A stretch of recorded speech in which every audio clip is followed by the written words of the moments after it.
Budget 2024 में वित्त मंत्री निर्मला सीतारमण ने टैक्स पेयर के लिए बड़ा तोहफा दिया है। इस बार के बजट में सरकार ने न्यू टैक्स रजीम के लिए स्टैंडर्ड डिडक्शन की लिमिट को 50,000 रुपए से बढ़ाकर 75,000 रुपए कर दिया है। अब नौकरी पेशा वाले लोग की सैलरी में से 75,000 रुपए की टैक्स स्लैब इनकम बच जाएगी। आइए जानते हैं कि सरकार ने इस कदम को नौकरी पेशा वाले टैक्स पेयर को क्या फायदा होगा। स्टैंडर्ड डिडक्शन क्या होता है? इनकम टैक्स एक्ट के तहत नौकरी पेशा लोगों को खास राहत मिलती है जिसे स्टैंडर्ड डिडक्शन कहा जाता है। इसमें एक निश्चित राशि नौकरी करने वाले व्यक्ति की टैक्स स्लैब इनकम से घटाई जाती है, जिससे उनकी टैक्स लायबिलिटी कम हो जाती है। इनकम टैक्स एक्ट 1961 के सेक्शन 16 के तहत स्टैंडर्ड डिडक्शन का प्रावधान शामिल है। खास बात यह है कि टैक्स पेयर की एनुअल इनकम कम हो या ज्यादा, उन्हें एक निश्चित राशि की डिडक्शन करने की इजाजत है। इसलिए कम इनकम वाले टैक्स पेयर को इससे काफी राहत मिलती है। स्टैंडर्ड डिडक्शन का फायदा पेंशन वाले लोग भी उठा सकते हैं। बजट 2024 में न्यू टैक्स रजीम में स्टैंडर्ड डिडक्शन को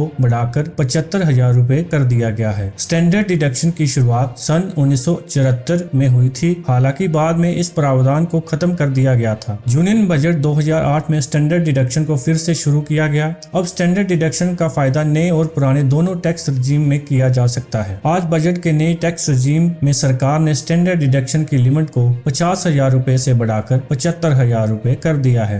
पुराने टैक्स रजीम चुनने वालों को स्टैंडर्ड डिडक्शन का फायदा 50,000 रुपए तक मिलेगा। स्टैंडर्ड डिडक्शन का फायदा कौन उठा सकते हैं? स्टैंडर्ड डिडक्शन 75,000 रुपए होने का फायदा न्यू टैक्स रजीम वाले टैक्स पेयर ही उठा सकते हैं। सरकारी और प्राइवेट नौकरी वाले टैक्स पेयर इसका फायदा उठा सकते हैं। सेल्फ एम्प्लॉयड टैक्स पेयर को स्टैंडर्ड डिडक्शन का फायदा नहीं मिलता है। कारोबार करने वाले टैक्स पेयर को ये राहत नहीं मिलती है। स्टैंडर्ड डिडक्शन कब कैलकुलेट की जाती है? Income tax return ITR filing के वक्त स्टैंडर्ड डिडक्शन का दावा किया जा सकता है। अच्छी बात यह है कि दूसरे डिडक्शन से अलग इस डिडक्शन का फायदा उठाने के लिए आपको किसी भी तरह के डॉक्यूमेंट की जरूरत नहीं पड़ती है। अगर आप प्राइवेट नौकरी करते हैं तो आपकी कंपनी की तरफ से आपको फॉर्म 16 मिलता होगा। इसे ध्यान से देखने पर आप पाएंगे कि कंपनी ने स्टैंडर्ड डिडक्शन का लाभ देने के बाद आपकी टैक्स स्लैब इनकम तय की होती है।